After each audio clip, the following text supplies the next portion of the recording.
My name is Louis Parks. I'm with SecureRF, and I have with me and joining us a little bit later in this presentation will be Derek Atkins, our CTO.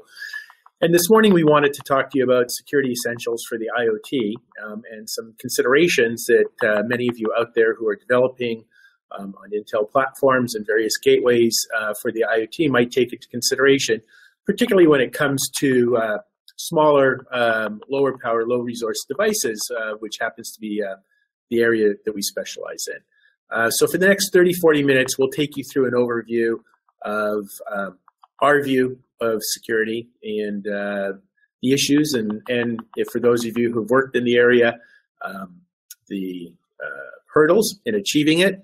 We'll talk about what some of the tools are that are available, and in particular, some of the tools that we've been using to address devices as small as 8 and 16-bit processors in the field. We will leave a good amount of time at the end for questions. So by all means, as we go through anything that comes up, feel free to ask. I'm just going to flip us over to the presentation now and begin. Just 30-40 seconds on who we are as a company and what we are. Let me just go here. There we go. And we're off and running. Anyways, SecureRF as a company, just as an introduction, is focused on providing authentication and data protection tools for what we refer to as the smallest of Internet of Things. And again, we're typically focused on 8 and 16-bit devices, whether they're microcontrollers, ASICs, etc., up to the low-end 32-bit devices. As a matter of fact, most recently, we were very fortunate to have been recognized at the ARM Tech Conference last week in Santa Clara as the best contribution to IoT security. And in addition to providing public key asymmetric tools we'll be talking about shortly, we focus primarily in the area of ARM Cortex M0 to M3, where it's particularly difficult to provide those types of tools. So that's as a little bit of introduction to who and what we are. And we're going to talk a little bit more about our tools a little further into this presentation, and generally speaking, the tools and methods that are available for securing IoT devices that you might consider. But let's just step back for a minute and talk about the internet and industrial internet. Many of you out there may be developing either for consumer and or commercial applications, and it's an interesting situation because these labels now cover literally billions and billions of devices in a wide range of areas, from electronics and automotive to defense and sensors. And again, when we think about securing these devices, we're really thinking about 3 topics, which include security, safety, and privacy, specifically focused on low processor. The problem that we find in trying to secure these devices is that the standard tools available today will provide you solutions in very restricted senses of the word. If you're doing a smaller scale industrial applications, maybe hundreds of larger devices, there are tools available. If you're plugged in, you have a lot of processing power. But again, at the smaller end of the IoT spectrum, what we find is that the symmetric tools or private key tools simply do not scale. And we'll talk a little bit more about that later. And today's asymmetric or public key tools typically do not fit. And again, when we're talking about tools like ECC and RSA, which we'll talk about later, normally we wouldn't really care so much because Moore's law would handle this very easily for us and you developers. And whether you're throwing hardware accelerators at a problem or simply waiting for Moore's law to make that little chip go faster, bigger, better. But the reality is in the IoT, because we're often designing to optimize for not only performance, but for cost and other issues, 8-bit microcontrollers are actually taking up a very big portion of the market space. So 8 and 16-bit devices are not only here, but from a physical perspective, they represent many times the number of devices going in versus 32-bit at the moment. So the issue becomes, how do you protect these devices? And again, we'll talk about the difficulty in doing that a little bit later, and then how we might suggest you address it. But we've already jumped into the topic of security. Most of you out there are probably looking for the latter part of the presentation about tools. But at the same time, if you're trying to start a project at your firm or operate, you may have a big question as to why somebody should support you, why should you be able to spend time on it.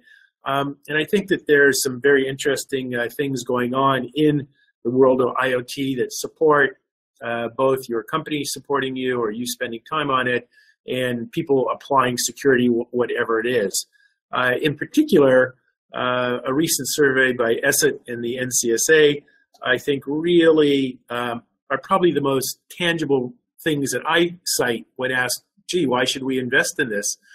In this survey, and this is just consumers, these are not engineers, these are not people at an IEEE function, what have you, 50% indicated concerns about an IoT device and security to the point it discouraged them from purchasing it. So imagine turning to your manager or somebody who's going to approve the project and suggesting a 50% reduction in the revenue of the next camera, monitor, Bluetooth device, etc., that you're going to put in the market. And you can see that the skepticism and the concern about security and addressing security and privacy, covered many different tangents when it comes to devices in the market. So again, there's no issue. We all go to conferences such as this where we have a collection of people with similar interests. So we know about devices, we know about security, but I think this is particularly pertinent that in the general area out there in the world, it is an issue. And it's an issue for a variety of reasons, as we're going to learn. As a matter of fact, in these talks, I often like to refer to one or two recent situations, and everybody has them, so I'm not picking on anybody. I don't have any political bend or what have you in doing this, but I'm just looking at two recent situations to the IoT, and two that came to mind that I found interesting. One was an LG HomeBot, a robotic vacuum, with already more than 1 million units in the market. And there was an issue in the credentialing authentication of the SmartThing app that's used to control them. And basically, one can take control and not only direct where the robot goes, but there's a video camera on the robot. And you can monitor and live stream from the robot, from the vacuum to your platform. Maybe an issue for some people, particularly where you're bringing these into your homes. I thought this other one was cute. It's not quite there, but it's my killer bot. And this is where, again, there was no authentication and updates and an ability to access the firmware in a small UBTech home assistant robot. And in fact, what they demonstrated was the ability to take a screwdriver and stab a tomato. So, of course, the extension in the article was the next is grab a knife and go after the person. So it'll make for, I think, a good movie sometime. But and of course, there's surveillance capabilities too. So again, there's examples of this every week. We've all seen the car examples. People are going after light bulbs, they're going after refrigerators, and other things. So, but these were two that came to mind that I thought were kind of cute, but also just, I think, representative of just how bad the situation is there, unless you and those listening begin to design security into the devices you're building. So just turning now to, why is security not prevalent in all of these devices? I often look at a quote, and this quote actually is already several years old, from Bert Kaliski, who ran RSA Labs at one point in time. And, his quote, which I think is pertinent even now, is the good security tools that we're using, and many of you use today either to log on or dial into your VPNs or do some banking this morning, simply don't fit in the hardware that's now available. And again, the range of devices out there are pretty significant. And just because they may be physically big does not mean that they necessarily have a large computing platform. So although you'll see in the diagram here some very, very small microcontrollers, 16 megahertz microcontrollers and chips, I have a picture of a car, an automobile, and we all know that security in the automotive sector is a very hot topic, and it's a relatively large device. But the reality is that a lot of these platforms, including automobiles, are relying still significantly on 8 and 16-bit processors. So what is the issue there? Well, the issue becomes, and the challenge is, many of these devices have little or no power. And when I say no power, I don't mean no power while they run, but a passive NFC platform, for example, pictured here, running at 4 megahertz may contain important credentialing or payment information, and there may be a good business case for security, but security algorithms, which typically are computationally intensive, may not easily fit onto a platform like this. The platforms will often have small computing capabilities, and I've already referenced several times, and we'll talk in a little bit more detail why an 8-bit processor is a challenge for something like elliptic curve, as well as performance, time to compute. We are in the New York area. Well, some of us are. Derek will be joining us from further south. But we're about to go to contactless payment in the subways here. And originally, when it came out, it was difficult to get the payments under 500 milliseconds. Of course, we've tested some smaller devices with standard crypto tools where we see 5 to 7 second time frames. And yet, in many of the automotive projects we look at, there is a need to do 1,000 to 4,000 or 5,000 authentications a second. So again, time to compute is a restriction and difficulty in using the tools that we've had. And finally, there's no common computing environment. And this is probably one of the largest hurdles in selecting security tools. This is not a question today of, well, if I'm using Windows 10, what should it be versus OS? This is a situation where, depending on the device, there may be an RTOS, maybe a different RTOS that you've never worked with. There may be no operating system in many of the silicon situations. So again, a security tool that's going to go across from a Bluetooth or BLE device to NFC, to a range of other small microcontroller platforms is a challenge. So we've sort of set the landscape now for, I think, a need for security out there, and certainly a financial need if you're selling products or your company produces products that go into the marketplace. We've discussed what some of the technical challenges are to the tools that exist today. And what I'd like to now do is take us to an area and actually introduce Derek Atkins, our CTO, who's going to take us through sort of an overview of the standard things many of you are probably working with today, whether it's AES, ECC, ECDSA, which are all very, very good platforms, of course, but why they may not be suitable in today's environment to address these small devices, and in particular, why they may not be suitable in the future due to something called quantum computing that's coming up on the horizon. So Derek, with that note, if you'd like to... Hi, Lewis. Sorry, you gave me up a little bit too soon. I didn't finish your sentence. So good morning, everybody. I'm going to continue on from where Lewis left off. So as Lewis is talking about, we have a taxonomy of different slides that are available here. So one thing that we can do is we can talk about the different paradigms of security. So on the left-hand side, we have private key systems that are useful today, like triple DES or AES. These systems are very usable for bulk data encryption, but when you start talking about authentication, there are some problems, which I'll talk about shortly. On the right-hand side, we start talking about public key systems. And in public key systems, there's two styles. There's an RSA style, and then there's a Diffie-Hellman or DSA style. And these are just, we call them different styles specifically because they are, they're different ways of doing it.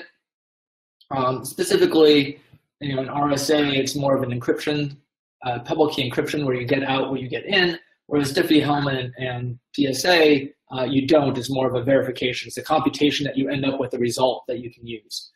So we're going to focus under Diffie-Hellman. Under there, we have elliptic curve, lattice methods, and group theoretic cryptography. So these are all different styles of Diffie-Hellman using different types of technologies. So semantic cryptography, is interesting, but it's been useful for millennia. Its first use in the Caesar cipher is probably one of the first known usages of symmetric cryptography. And basically with symmetric cryptography, you take a message and a shared private key, push it into an encryption protocol and get an encoded ciphertext message out. That ciphertext message gets transmitted somehow over to the other player, who then uses the same shared public key, or shared private key, uses the decryption protocol, and gets that message back out. This is great for when you want to send an email or you have some way to have that key shared. It works on Wi-Fi, for example. This is you can think of this as a Wi-Fi password. Everyone on your network has the same password, and encryption works end to end, which is great, except as soon as you start having tons and tons of devices, and this is where symmetric encryption falls short. Because the problem is that you have a key management problem. If you have millions and millions of devices out there, how do you get them? How do you distribute keys to all of those? So there's really only two ways of doing that. One way is you have every device have the same key. Again, you can sort of think about the Wi-Fi situation. Everyone in your house is going to use the same Wi-Fi password. A new person comes to your house, they want to get on your Wi-Fi. You say, hey, my password is whatever your password happens to be. And they type the password in, and they're now on your Wi-Fi. The problem is that what happens when they, what happens when they leave? How do you make sure that once they leave your house, they don't have access anymore? And B, what happens if you really want to have that person be in New York while you're in San Francisco, and you need to get that password to them because you need, you want them to get on your network? So the other problem is that, with giving everyone the same one, as soon as someone knows that password, your whole system can be compromised. So the person who just walked out of your house, they can go tell your neighbor, or even worse, some bad guy who's sitting and waiting at the bottom of your driveway what your password is, and now everyone can get into your network. So similarly, if you have a bunch of devices with the same key, if someone compromises one of those devices, you are now compromised. So the other option is that you give every device a unique key. Well, the problem with that is now you have to have a single database that has all of those keys encoded in it and maps it to the device. So anyone who wants to talk to those devices has to have real-time access to that secure database. If that secure database gets compromised, your whole system gets compromised. But worse, because it has to be real-time access, you now have to have that database distributed to everyone everywhere in the world that would need to be able to have access to these devices. So if you have a worldwide deployment of objects, you don't have to, you now have to figure out how you securely distribute the secure database, because again, any access to it, can be a problem. So let's, if there are people who are actually using this in, some foreign country that you don't trust, I'm not going to name names, you now have to have a copy of that database in that foreign country if you want to have real-time access.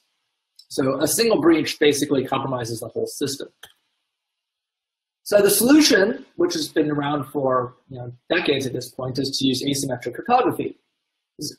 Public key solutions solve the key management problem because of the way they work. You have two keys, and one key can be public and can be shared, and you don't have to worry about that being compromised. And there's several methods that we can choose from using existing technologies. There's RSA, Diffie-Hellman, elliptic curve, group theoretic, and last-based systems are all in current use and all solve the problem. So let's quickly go through a little bit of an asymmetric cryptography key exchange. So you have Alice and Bob. Alice has her key pair. Her public key is 16, and her private key is X. Bob has his key pair. His public key is 9, and his private key is Y. And now they exchange public keys. So now Alice has Bob's key 9, and using her private key X can compute the shared secret. Similarly, Bob now knows 16 and can compute the same shared secret using Y. And as you can see, those two shared secrets are the same. So now Alice and Bob can use that computed shared secret using a symmetric cipher, and they've never shared anything over the open internet that would allow someone to compute that. All someone would see is 9 and 16, and just knowing 9 and 16 by themselves are not sufficient to be able to compute that value.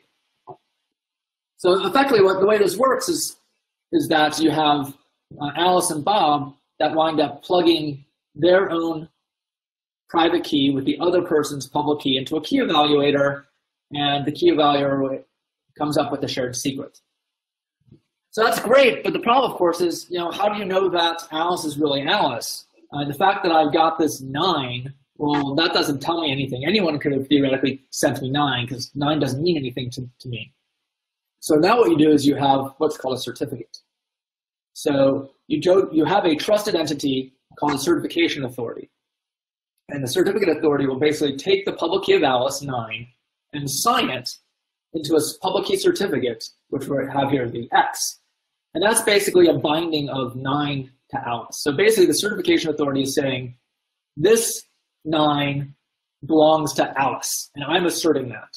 So now you send this X over to Bob, and X, who knows the public key of the certificate authority, can verify the certificate, and so it will know that, yep, this certificate authority who I trust is telling me that this certificate belongs to Alice, and the public key in here is 9. So now Bob knows authentically that 9 belongs to Alice. And now you can go back into that previous slide, and Bob can now compute a shared secret. So what's wrong with curved methods? As I said, we have elliptic curved, RSA, Diffie-Hellman. They work great on these large systems. So if you're running on a laptop, if you're running on a server, you're every time you talk to your bank from your laptop, you're using ECC or RSA and or Diffie-Hellman today. They work great. You probably don't even notice a problem. The problem, of course, is, as Lewis mentioned, when we get back down to these tiny, tiny systems, the implementations are often too big for these devices.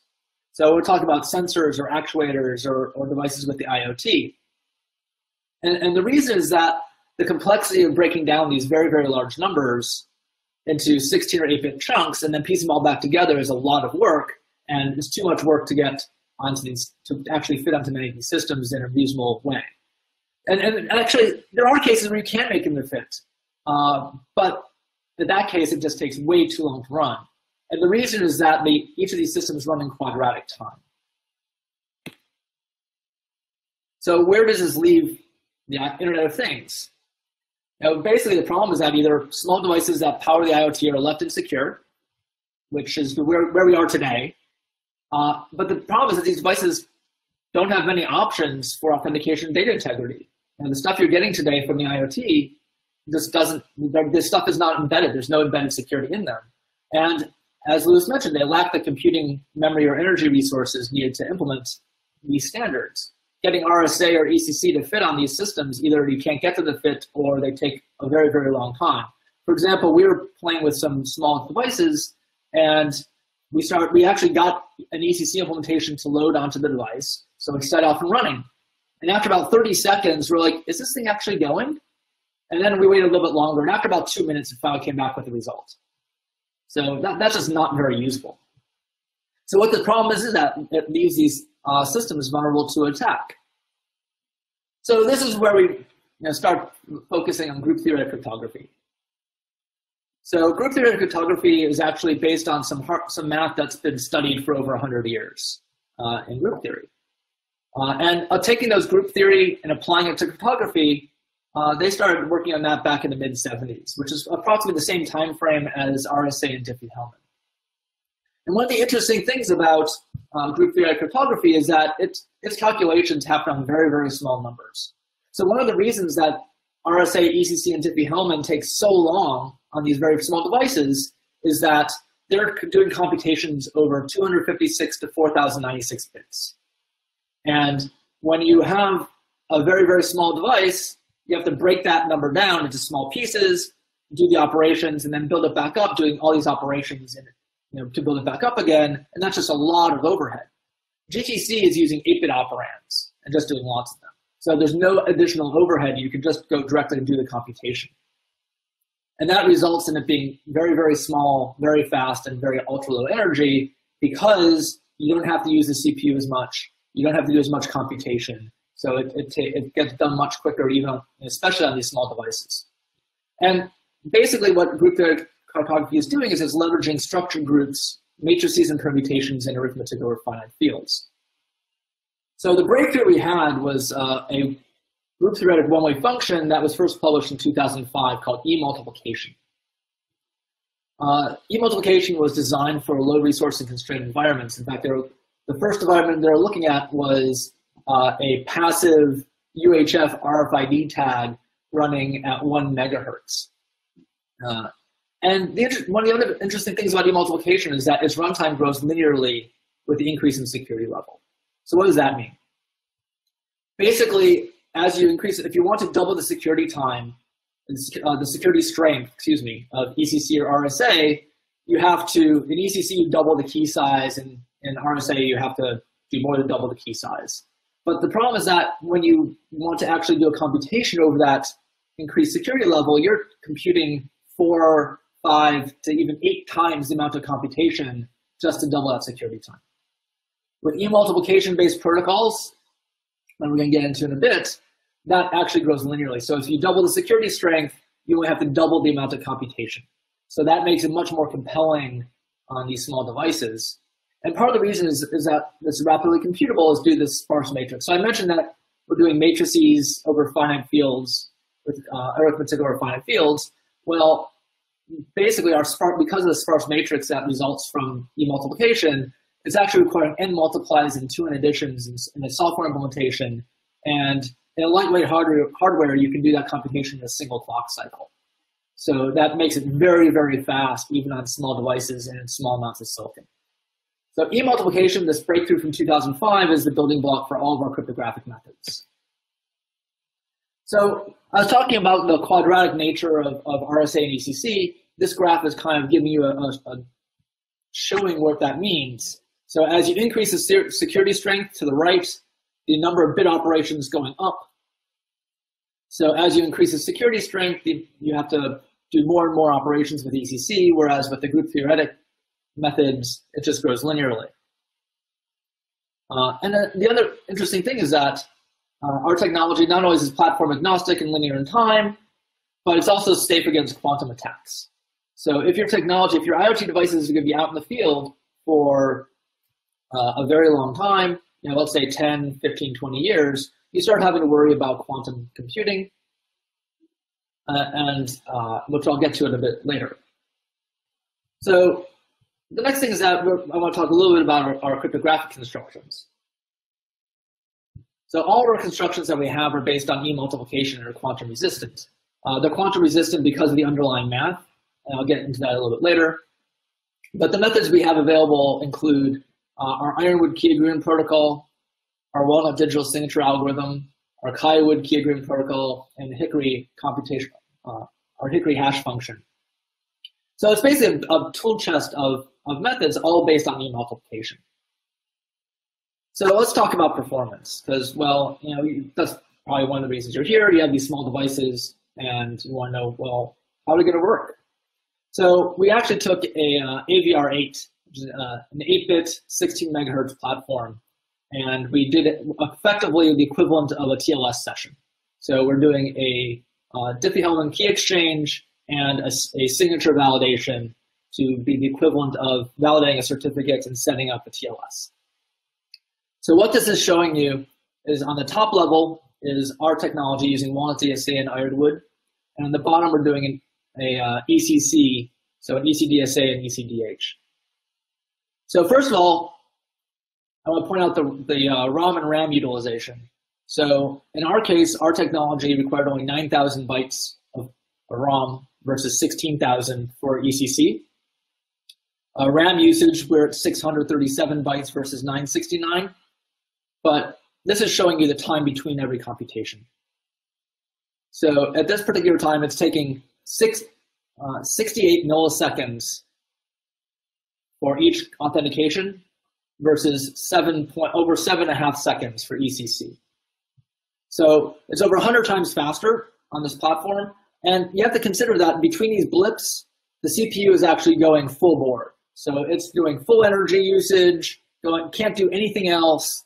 It's just 100% using the CPU for that 7.5 seconds versus 68 milliseconds. So not only are you using significantly less energy, you can also do other things at the same time. So you don't need a second processor to actually be doing whatever the device is supposed to be doing. So here's some performance numbers of WalnutDSA versus elliptic curve on various platforms as well. So again, I want to point out, on the ARM Cortex-M3, for example, 48 megahertz, we're under 3,000 bytes of ROM versus over 7,000 bytes. Again, half the RAM, 272 versus 540.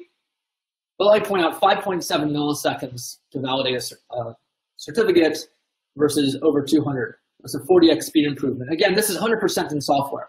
This isn't even an assembly speed up versus this number, which was going to ARM themselves and finding their best case. So I mentioned quantum resistance. And if you'll humor me, I want to read this to you.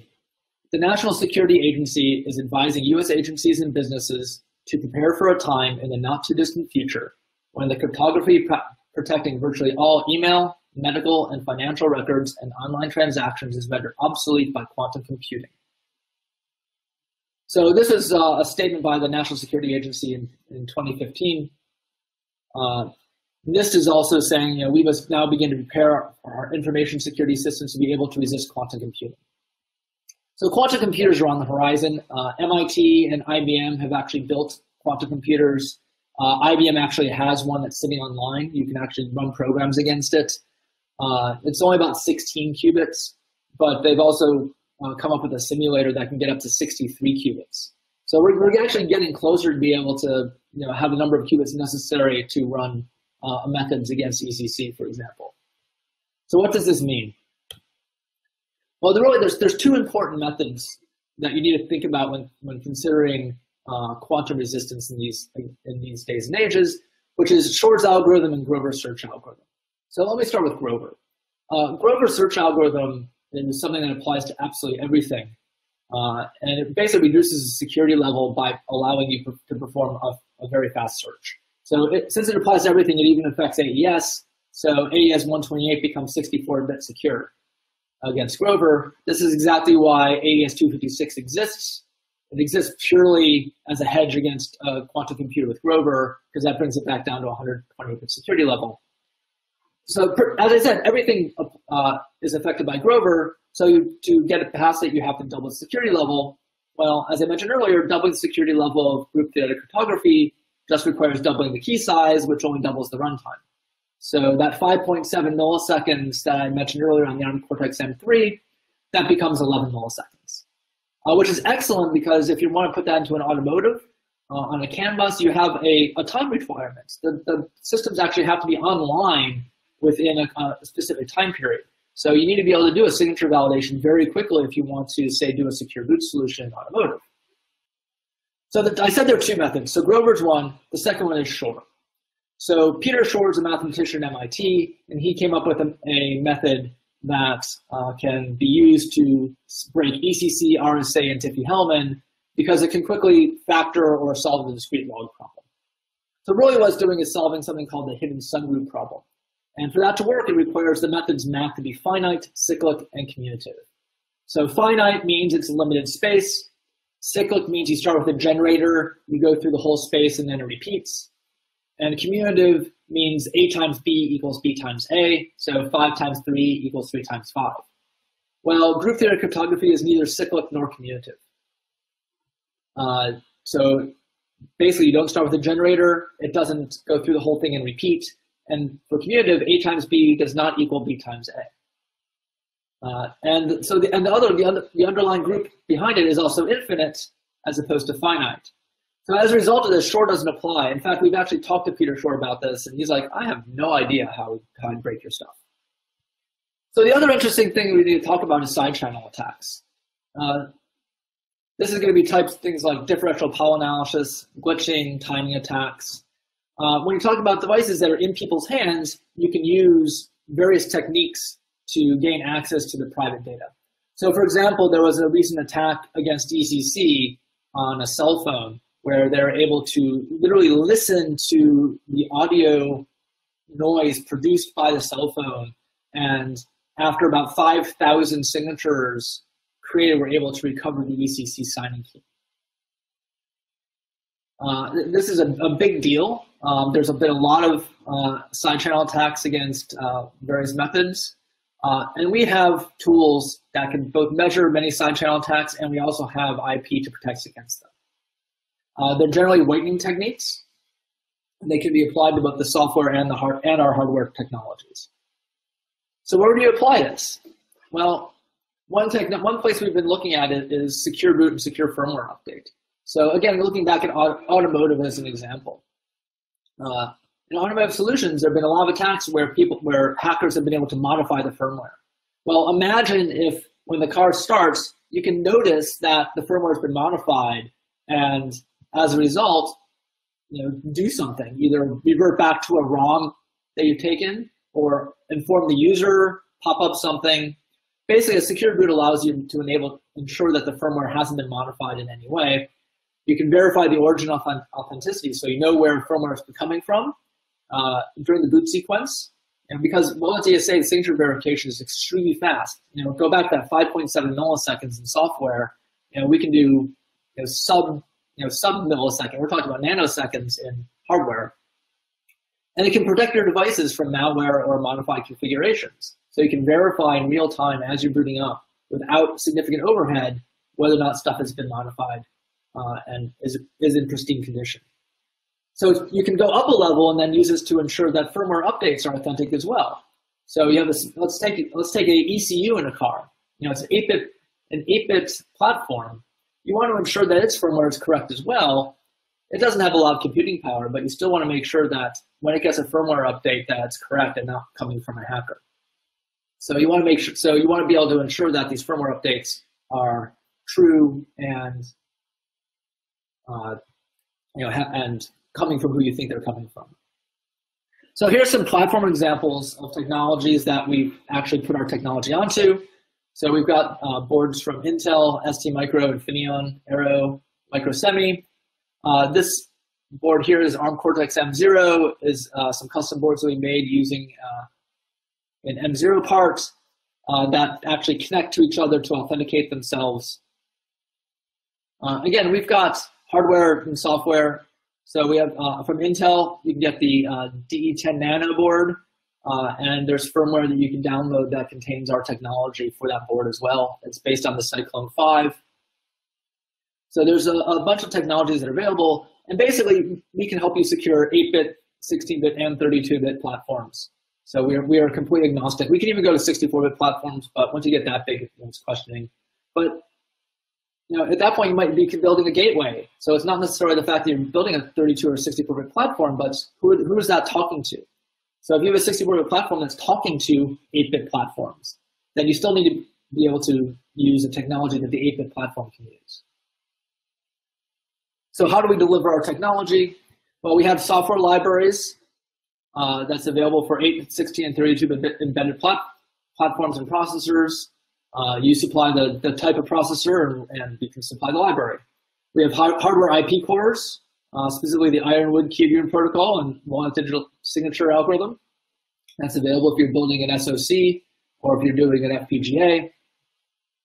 You can build you can use the hardware core to speed up or put the solution into hardware itself. We also have solutions built on top of that, including wireless sensors and smartphone apps and Windows and Linux dev kits and a cloud dashboard even. So our SDKs are available. They're available today. You can put them into build your IoT devices, a wide range of platforms, anywhere from an 8-bit 8051 to an ARM platform, 32-bit ARM platform. We have SDKs for Android, Windows, and Linux as well, which can be useful to build your whole ecosystem. And here's information for how you can request your SDK from us and more information about us. So if you need to secure your solution, let's talk. Thank you, Derek. Appreciate that. And we do have a couple of questions. And again, everybody's welcome who's been listening in to ask questions. I'll go through them. If they get technical, we'll bring Derek back online. One question that we did receive was related to the discussion about how a public key method works, and the question had to do that if Alice shared the same public key to anyone else, that she had to send encrypted files, would she have to send the same number if they wanted to exchange files? I think what's being asked here is it's secure to use the same key. Often you'll use you can use the same public key signed by a third party because you want to make sure that you're really talking to Alice. The security comes in when you ask the person who sent you that to prove they know the corresponding secret, which they don't share with anybody. And of course, if you've gone now from Bob to Doug, and Doug's sharing a different public key, the computed shared secret for that particular session will be different than the previous one. So you can share the same public key signed by a certificate authority. Some protocols call for a new public key generated from the shared material each session, as well as some protocols may use a nonce or random number as part of the protocol to randomize the data going back and forth. So you have any and all of those options depending on the protocol and what you're looking to achieve. But yes, you can use the same public key in sessions with different individuals, as the resulting data will always be different. So that was one question from Sir Technical. We have another question here that says, SecureRF products are supplied as a precompiled object file. How does that correspond to the best practices in cryptography? I think for those not working in cryptography, what the broader question might be is there's always a concern for transparency, knowing what's in the code, what you're working with, and how do we achieve that if we're only providing, or they perceive we're only providing precompiled object files. So two things to that. Number one, we've published all of our methods. All of our methods are available for review and publication, as well as anybody who's working in as well as anybody who's working in a production environment. We actually do provide source code to our partners so they can compile. It's mostly a protection mechanism to make sure anybody working with our methods doesn't accidentally change or do something that may make the solution, in fact, insecure. But we do support all best practices as used in the system. Oh, I have one more question. For somebody running an IoT environment with sensors connected to some centralized thing running his OS in 8 or 16, what can we do immediately to secure this environment, keeping in mind that the OS was not developed using secure SDKs?